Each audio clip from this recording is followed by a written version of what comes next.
Então, pessoal, é um prazer estar com vocês aqui. É sempre um aprendizado importante estar com o pessoal do SUS.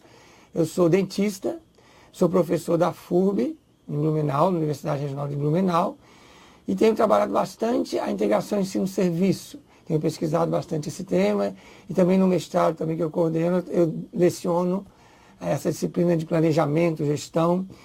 E hoje a gente vai falar de um tema que é bastante relevante, né? Que vai tratar da inserção do dentista no SUS. Então, o tema é odontologia, saúde bucal e o Sistema Único de Saúde. Uma aproximação necessária. Para a gente pensar um pouquinho sobre essa questão, acho que é importante a gente conhecer as metas que a Federação Internacional e a OMS estabeleceram para o setor de saúde bucal. São metas que visavam estabelecer valores de referência para algumas das doenças mais prevalentes e mais importantes. Essas metas foram estabelecidas na década de 80, 90, e o que elas colocavam? Que os governos e os sistemas de saúde precisariam ter parâmetros e metas a cumprir para o ano 2000 e para o ano de 2010. Essas metas foram pensadas a partir do que existia em termos de conhecimento científico e tecnologias para o enfrentamento das condições de saúde bucal. Então, funcionaram mesmo como um fator de motivação para que os governos dos diferentes países estabelecessem programas para enfrentar as condições colocadas. Uma das condições mais importantes, que até hoje é a doença mais prevalente de saúde bucal, é a cárie dentária. Então, a cárie dentária ela foi uma meta muito pensada dentro desse programa. Nós tivemos aqui recentemente no Brasil 2 levantamentos epidemiológicos muito importantes, que é o SB Brasil, um em 2003 e um em 2010. E foi justamente nesses levantamentos que nós constatamos se nós estávamos conseguindo atingir as metas estabelecidas. E o que nós constatamos que a única meta que nós conseguimos no Brasil foi do CPOD, dentes cariados, perdidos e obturados, aos 12 anos. Nós conseguimos atingir essa meta. Para todas as outras faixas etárias, nós não conseguimos atingir. Então é uma coisa para a gente pensar em termos de Brasil, de odontologia, de saúde bucal. Por que nós não conseguimos atingir essas metas, né? Que somos um país com o maior número de dentistas, né? Com um sistema de saúde. Então é uma coisa para a gente pensar um pouquinho. Qual é o problema que a gente vai tentar tratar aqui um pouco com vocês hoje? É sobre a inserção da saúde bucal no SUS e o quadro epidemiológico de saúde bucal, que eu já falei um pouco, né? Quais são os desafios para isso e que medidas a gente poderia tomar para isso. Então, o que se recomenda é que sejam medidas bem abrangentes, né? Quando a gente pensa num problema grande como esse, a gente tem que ter medidas bem abrangentes na forma de políticas públicas. Então, pensar como é a formação desse dentista, né, a história da própria profissão odontológica, a cultura, a educação, todos esses são fatores que vão influenciar nesse problema que a gente está colocando aqui. Então, qual é o nosso objetivo especificamente? Fomentar uma reflexão crítica sobre a saúde bucal no SUS, considerando seus aspectos históricos, políticos, organizativos, epidemiológico e legal. Por aí a gente vai transitar um pouquinho hoje, para a gente pensar sobre isso. Mas o que seria, então, uma política pública? Essa é a primeira reflexão que a gente precisa fazer. Basicamente, é uma diretriz elaborada para enfrentar um problema público. Nós estamos falando aqui de um problema público que é a saúde, né? Especificamente a saúde bucal. E o que uma política precisa ter para que ela seja efetiva? Primeiro, uma intencionalidade pública, né? Uma motivação para estabelecer algumas ações para resolver o problema que ela precisa enfrentar. Precisa fazer uma diferença nessa situação que a gente tem experienciado e deve focar a realidade de um coletivo, né? Então, a política ela tem essa abrangência, ela precisa atingir o contexto da sociedade como um todo, ela não pode ser para alguns. Então, esse é um papel importante de uma política pública. Então, para enfrentar esse problema por meio de uma política pública, o que a gente precisa pensar? Que diferença ela faz nesse cenário frente ao problema? Qual é a diferença que essa política vai fazer? quem ganha, né, o que, quando a gente estabelece a política, quem ganha tira alguma vantagem ou ganha alguma coisa, e por que então que a gente está estabelecendo isso. Em essência seria para enfrentar o embate em torno de ideias e interesses. Toda política ela traz um certo conflito, né, de interesses, de desejos, exige custos, exige colocar um orçamento à disposição dessa política. E isso já em si já traz um certo conflito. E a gente tem que pensar a política a partir de todos esses conflitos. Acho que por isso mesmo é tão difícil nós implementarmos uma política a partir do momento que ela está pronta, no momento que ela está pronta, a gente tem dificuldade para ver esta política sendo implementada. Basta falar do SUS, que é uma política de 30 anos, e nós estamos implementando o SUS ainda hoje, né? Então, qual é a finalidade dessa política? Reduzir principalmente as iniquidades, né, as diferenças sociais, no acesso, na utilização de serviços, falando de saúde pública. Então, essa é uma finalidade muito importante. Ela precisa integrar ações públicas e intersetoriais, porque é difícil a gente falar em política de saúde sem pensar em outras políticas que são muito importantes também. Saneamento básico, educação, todas elas precisam estar sendo pensadas junto. E ela precisa ter alguma qualidade de impacto e reduzir o que a gente chama de indicadores epidemiológicos. Então, uma evidência de como a política está funcionando é quando a gente consegue, através de indicadores epidemiológicos, perceber uma mudança favorável naquela doença, naquele problema que a gente está trabalhando. E uma coisa importante é a gente basear as nossas ações em evidência científica.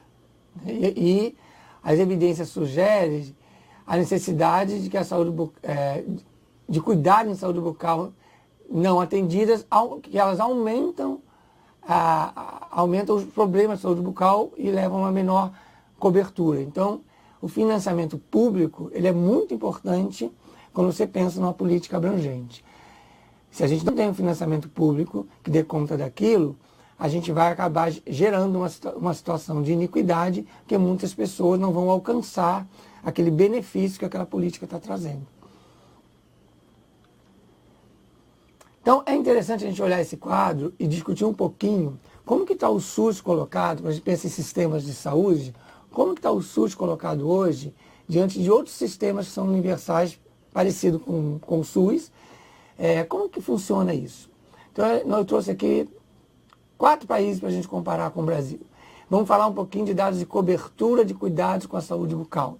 O que um sistema de saúde oferece para aquela população e como que é a cobertura desse sistema. Olhando esse quadro, a gente vai ver que o Brasil ele oferece uma cobertura menor, por exemplo, do que a França e o Reino Unido, 37%. Então, se a gente pensar na porcentagem de pessoas cobertas com financiamento público à saúde bucal, a gente vai ver que o Brasil ele está melhor do que o Canadá e os Estados Unidos, porque ela também não tem sistema público nos Estados Unidos, né? Mas, em relação à França e o Reino Unido, 100% tem cobertura do sistema público à saúde bucal.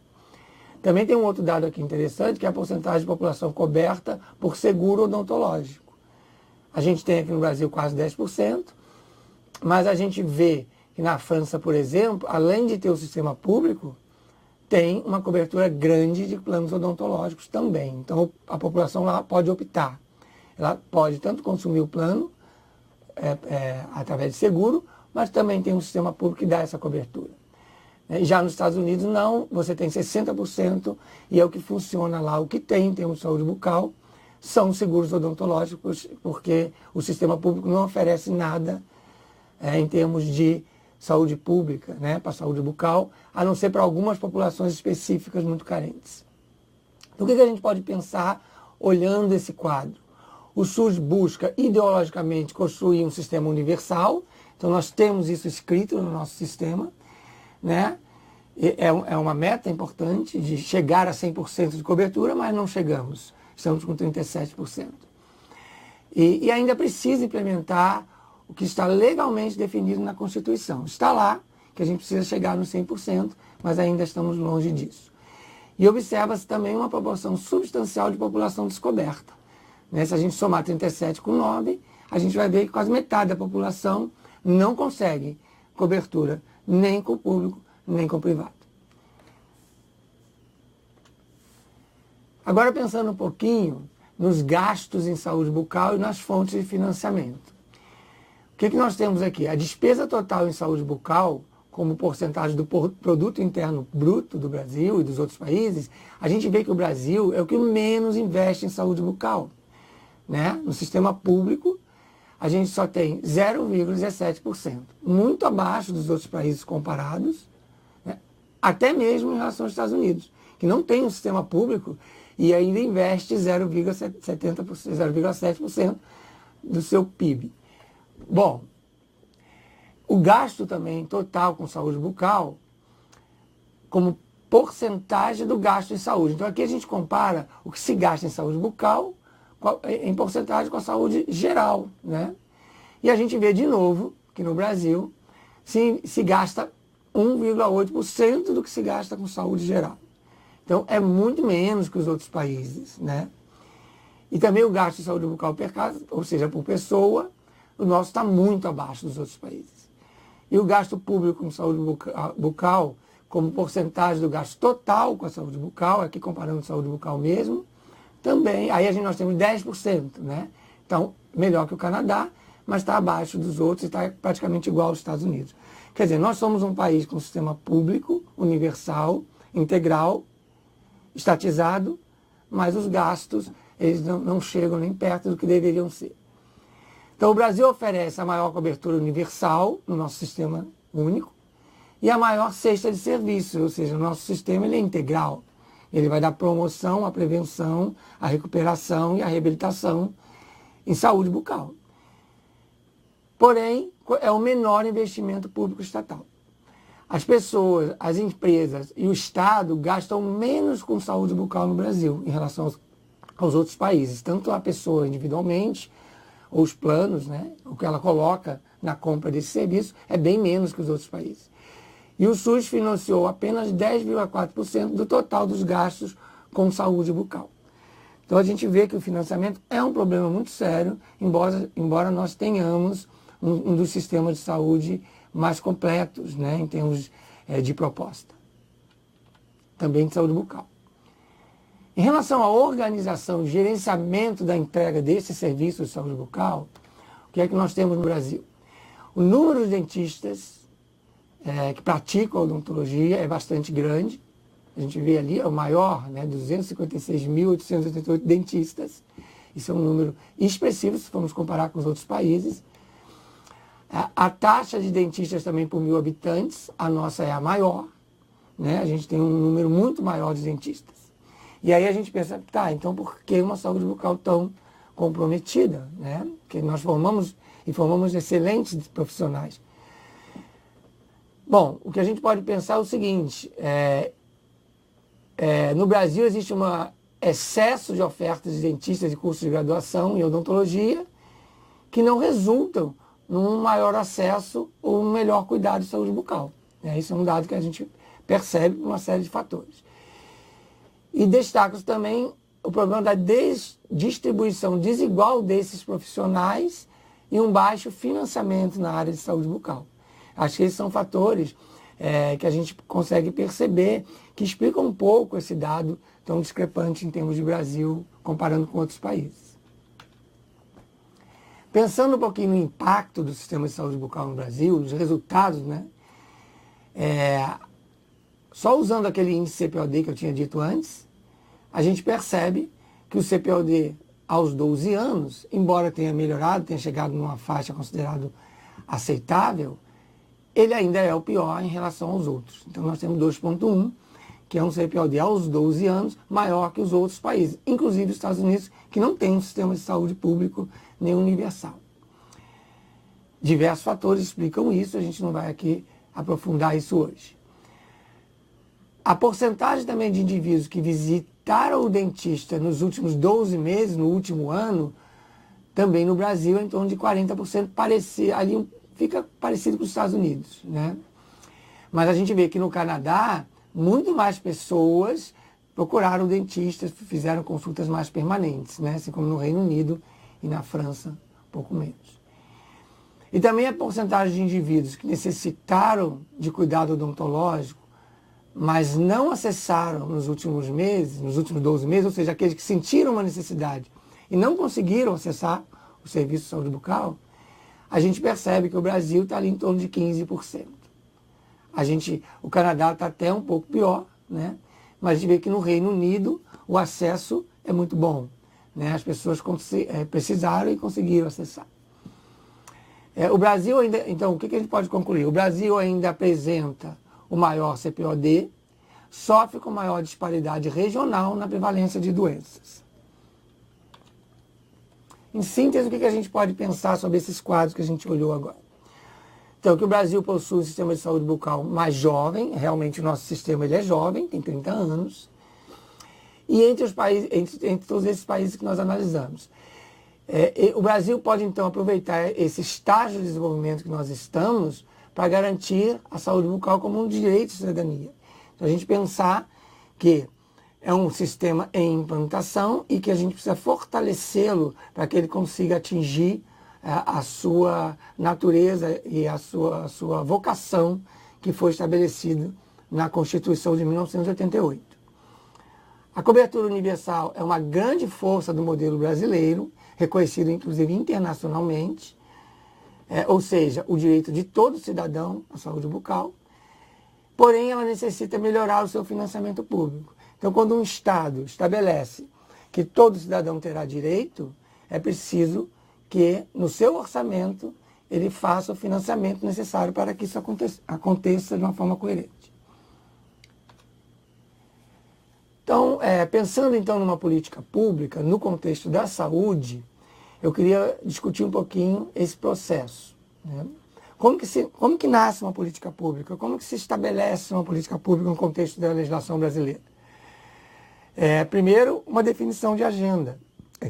É necessário que a sociedade, o Estado, estabeleça uma necessidade para isto, o que a gente chama de definição de agenda. Em seguida, é necessário formular uma política, escrever o que precisa ser feito, os princípios e as intencionalidades precisam estar escritas. Nesse âmbito, a gente trabalha nas conferências de saúde.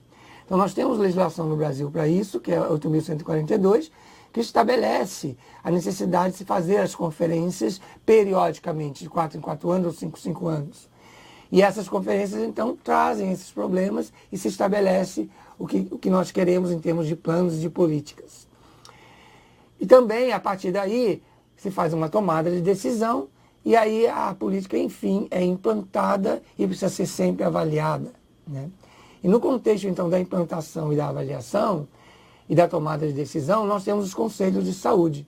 Os conselhos de saúde, eles são instâncias permanentes de discussão e de avaliação das políticas e dos planos de saúde. Então, nós temos uma legislação no Brasil também extremamente avançada e muito reconhecida, que daria condição de a gente ter uma política bastante participativa, de uma forma ascendente, ou seja, uma política que não vem do governo para baixo, para o povo, mas sim da comunidade e do povo e dos trabalhadores, influenciando as decisões de governo. Então, o nosso modelo ele é bastante inclusivo, né? Ele traz todos esses segmentos para que a gente possa construir as nossas políticas de saúde. E ele está muito bem regulamentado em lei, que é a Lei 8.142 e a Lei 8.080, são as leis orgânicas da saúde.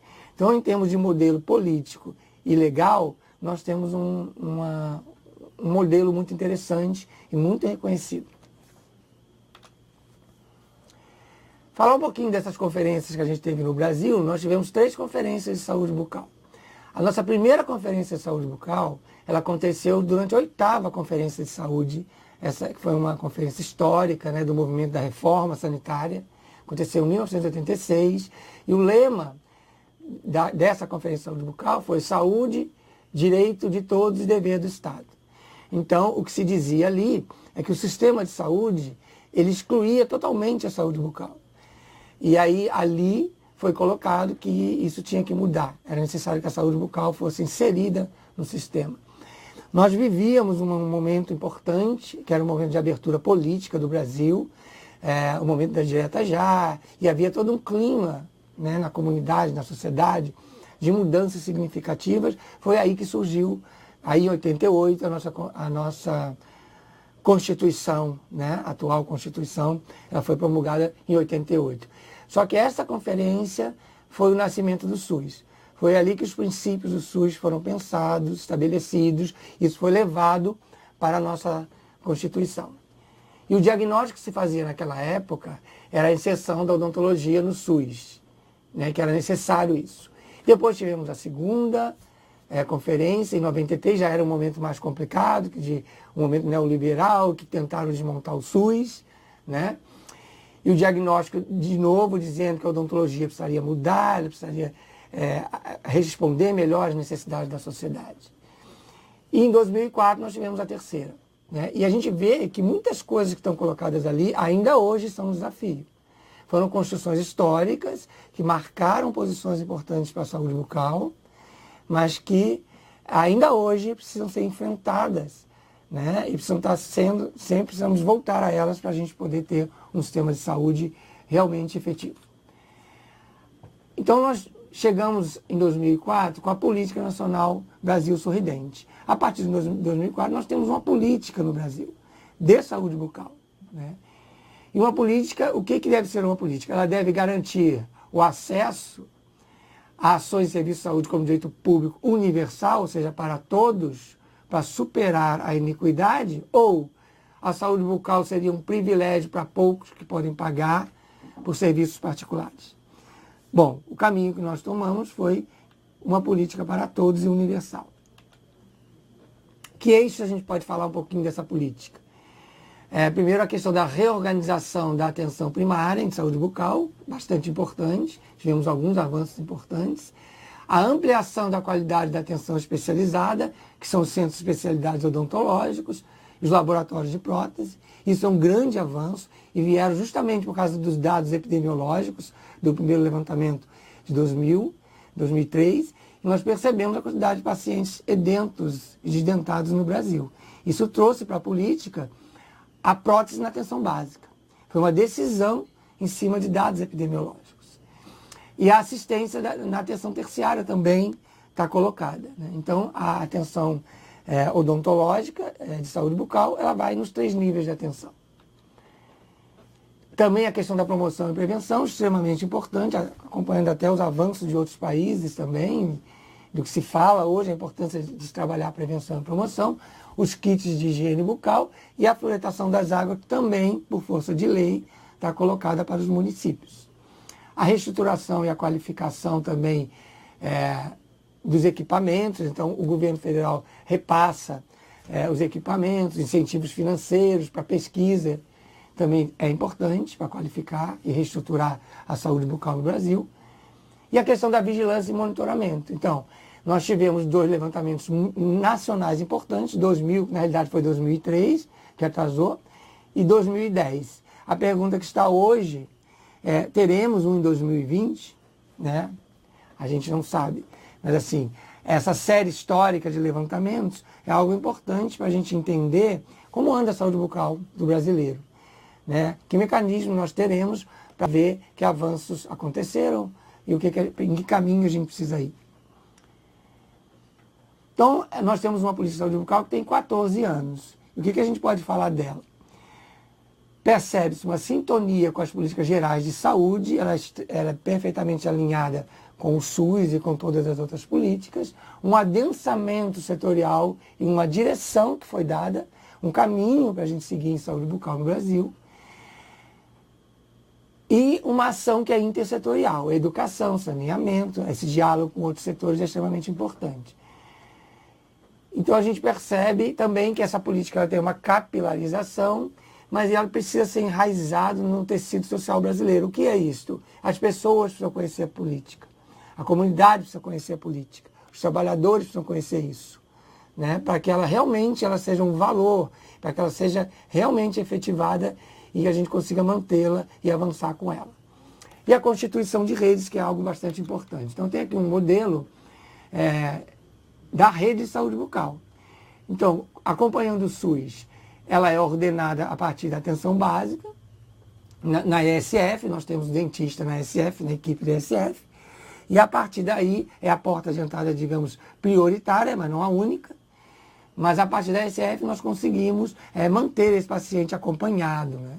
Isso é muito importante em termos de vigilância e saúde.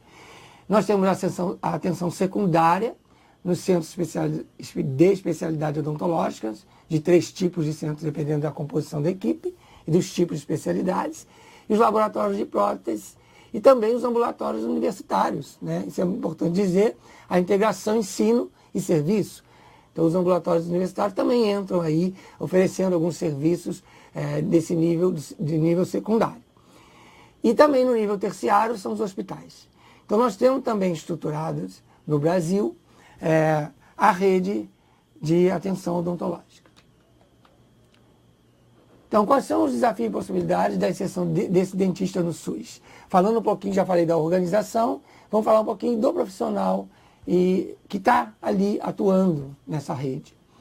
Então, quais são os saberes e fazeres do dentista dentro do SUS?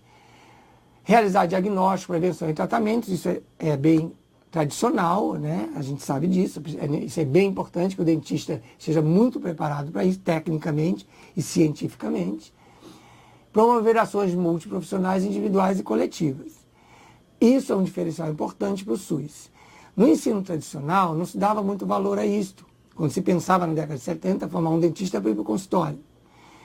Não se dava muito valor a esta visão multiprofissional, mas para o SUS isso é extremamente importante, que é um profissional que vai precisar dialogar com os demais profissionais desta equipe. Coordenar e supervisionar a sua equipe de saúde bucal, que ele tem um TSB ali, tem um auxiliar, né? Ele precisa coordenar essas ações. Também é algo que o currículo não trazia muito para esse profissional, e hoje a gente precisa trabalhar muito bem isso, né? Ele tem que saber lidar com esta equipe, ser um líder, ele tem que saber lidar com conflitos, administrar conflitos. São habilidades e competências que a gente precisa também desenvolver. Planejar e gerenciar e avaliar as ações, realizar a estratificação de risco e elaborar plano de cuidados e outras ações que são comuns a todos os profissionais da equipe. Então, são competências, habilidades e atitudes muito além do que nós tínhamos no currículo tradicional da odontologia. Hoje a gente precisa que esse profissional esteja preparado para isso. Então, o SUS como ordenador, isso está na Constituição, o verbo ordenar. O que seria isso? O SUS como ordenador da formação do dentista. Aí, olhando no dicionário, a gente vai ver que ordenar tem muitos significados, né? Ordenar pode ser arrumar de forma organizada, pode ser mandar, determinando que se cumpra algo, pode ser também preparar e coordenar alguma coisa. Nesse aspecto, eu acho que é um pouco de cada coisa, né? Eu acho que o SUS precisa ordenar essa formação. E aí é necessário que a universidade, as instituições formadoras esteja preparada para dialogar com o SUS. Isso está colocado já até em legislação, mas no Brasil quem ordena, quem regulamenta a formação é o MEC, não é o Ministério da Saúde. Então nós temos aí 2 órgãos importantes, 2 setores importantes, que precisam dialogar para que isso aconteça. Então nós temos aqui algumas políticas de regulação e fomento que aconteceram ao longo desses anos, né, nesse novo milênio. Nós temos ali as diretrizes curriculares nacionais, que da odontologia foi em 2002, e essas diretrizes, colocadas pelo MEC, colocam claramente a necessidade da aproximação da formação desse profissional com o sistema de saúde brasileiro, que é o SUS. Temos também a criação da CEGET, que foi muito importante, uma secretaria do Ministério da Saúde, que inclusive a gente pode falar de teste de saúde, muitos programas importantes, né, que colocou, que busca essa aproximação do ensino e do serviço. E tem uma série de programas importantes aqui, o PET Saúde, as residências multiprofissionais, o Pro Saúde e uma série de ações de fomento. Tem o Sistema Nacional de Avaliação da Educação Superior, o SINAES, que é de 2004, que avalia todo o sistema, todos os cursos, né, de graduação no Brasil. Temos a política de educação permanente, que também é muito importante, porque esse profissional que já formou e está no SUS, ele vai ter a chance de se qualificar cada vez mais para atuar no SUS. Então essa política também é extremamente importante, de 2004. E temos também a Política Nacional de Saúde Bucal, que também é de 2004. Então a gente viu que foi uma década importante, com políticas muito importantes para justamente melhorar a inserção deste profissional no SUS. São estratégias e políticas interministeriais, estamos falando do Ministério da Saúde e Educação. Existe uma sinergia de objetivos para que isso aconteça, de processos, e a intersetorialidade ela está muito presente nessas políticas. Só para ilustrar um pouquinho as diretrizes curriculares para os cursos de graduação em odontologia, eu vou citar só o parágrafo único. A formação do cirurgião dentista deverá contemplar o sistema de saúde vigente no país, a atenção integral da saúde num sistema regionalizado e hierarquizado de referência e contrarreferência, e o trabalho em equipe. Acho que isso ilustra muito bem o que o MEC está colocando em termos de formação odontológica no Brasil, né? E coloca claramente a necessária aproximação com o SUS. E uma questão importante é a gente pensar um pouquinho nesta profissão e nesse mercado, né? Porque a gente não pode pensar em profissão sem pensar também em mercado. Então, uma coisa que a gente pode apontar é uma crise nesse mercado liberal da odontologia. Nós tínhamos até a década de 70 um mercado aquecido para consultório privado. A gente começa a ter, a partir da década de 80, uma mudança importante nesse mercado, né? E qual é o problema que a gente tem também? A gente tem um problema de pletora profissional, um excesso de profissionais. Somos o país com o maior número de dentistas do mundo, ou talvez o segundo. Mas é esse o problema ou seria um problema de má distribuição? Porque pesquisas recentes têm mostrado, a pesquisa da professora Morita com a Ana Haddad, do Observatório de Recursos Humanos na Saúde, mostra isso. O problema é que os dentistas estão concentrados em algumas capitais, principalmente no Sul e no Sudeste, e principalmente no litoral. Isso gera todo um problema de falta de cobertura e a gente tem um desequilíbrio muito grande. Esse é um problema que precisa ser enfrentado também. O SUS, então, na atualidade, é o maior empregador na área de saúde e de saúde bucal, né? Hoje em dia a gente tem muito poucos empregos para o dentista. Antigamente a gente tinha muito mais na iniciativa privada e hoje a gente tem menos, né? Então o que sobra em termos de emprego é o SUS, o grande empregador, mas existem problemas de carreiras e de salários, né? Então, às vezes, dependendo, e no Brasil é um pouco diferente, porque cada município estabelece a sua carreira e o seu salário, embora o sistema seja único, mas a municipalização deu ao gestor essa prerrogativa de estabelecer a questão de salários. E a gente tem disparidades de salários, não tem uma carreira única no Brasil. Isso gera também um problema, né? Desse profissional entrar no sistema e querer ficar no sistema. Então, dependendo da prefeitura que ele está, o salário é diferente, a carreira é diferente. Não é assim, por exemplo, em Portugal, em outros países, que o dentista, o médico, o profissional entra no sistema público, ele é único em qualquer instância e o salário é igual, a carreira é igual no país inteiro. Então, são questões ainda que colocam esse profissional em dúvida em relação à sua posição de mercado. Então, como é que se avalia uma política pública? Elas não podem ser limitadas ao seu efeito global, mas ela deve principalmente diminuir a iniquidade em saúde bucal. Isso é uma questão importante que o professor Moisés nos coloca, né? Considerar principalmente os indicadores epidemiológicos. Uma política tem que ser orientada por indicadores epidemiológicos, para que ela possa ser realmente efetiva. Nós temos aqui um programa importante de avaliação, que é o PIMAC, né?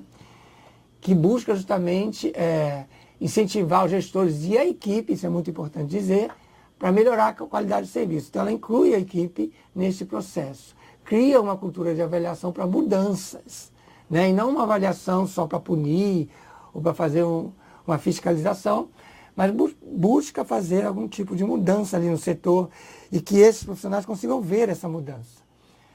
E tem um certo incentivo federal para que isso aconteça. Possui uma dimensão que ela é analítica, mas ela é também reflexiva. E tem um caráter contínuo e permanente. Então, isso é um programa que a gente deve considerar, porque ele traz uma outra cultura de fazer avaliação na saúde. E o AMAC, que é o processo de autoavaliação, de acesso à qualidade, que tem 5 momentos diferentes, e ele tem um focado especificamente para a atenção básica, para a saúde bucal, para o núcleo de apoio à saúde da família e também para os centros de especialidades odontológicas, que têm as suas especificidades, e para isso ele é pensado a partir daí.